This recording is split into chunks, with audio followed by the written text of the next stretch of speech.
ముఖ్యమంత్రి గారేమో రుణమాఫీ చేసినాం, పాలాభిషేకాలు చేసుకోండి అని ఆయన ఉదరగొడతా ఉన్నాడు. ఇక ఇంకోవైపు వ్యవసాయ మంత్రి గారు 2 లక్షల రుణం అయిపోయింది, తీర్చేసినాం, అయిపోయింది 2 లక్షల రుణమాఫీ అని ఆయన వ్యవసాయ మంత్రి తుమ్మల నాగేశ్వరరావు గారు.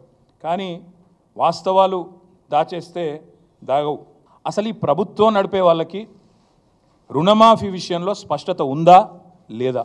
రుణమాఫీ సగం కాదు, పావులా కూడా కాలేదు, కానీ మోసం మాత్రం పూర్తిగా జరిగింది. రైతులకు వంచన మాత్రం 100% జరిగింది.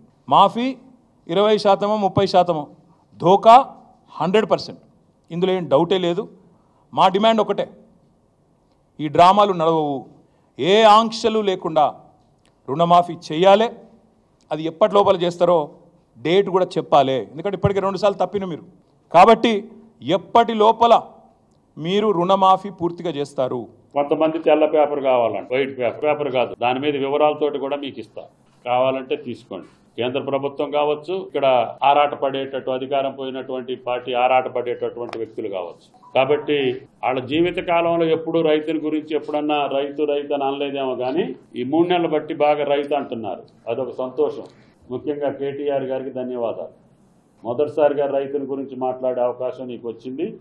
మన తెలంగాణ ప్రజలు కొద్దిగా ఈ మాటను కూడా గుర్తు చేసుకోమని చెప్పి మిమ్మల్ని ఆ స్థానంలో కూర్చోబెట్టిన దానికి అర్థవంతంగా ప్రతిపక్షాన్ని ప్రతిష్టాకరంగా ప్రజలకు ఉపయోగపడేటట్టుగా ఏ రకంగా చేయాలో ఆ రకంగా చేయండి. చీప్ చేష్టలతోటి, చిల్లర చేష్టలతోటి రాజకీయ వ్యవస్థని దిగజార్చొద్దు. మీరు దిగజారుస్తున్నారు కాబట్టి ముఖ్యమంత్రి గారికి ఆ మాటలు మాట్లాడటం తప్పట్లేదు. కాబట్టి ప్రతిపక్ష పార్టీ హోందాగా ఉండాలి, ప్రజలకు ఉపయోగపడేటట్టుగా ఉండాలి, ప్రజా ప్రయోజనం కోసం ప్రతిపక్ష పార్టీ బతకాలి, ఈ సొంత ప్రయోజనాల కోసం కాదు.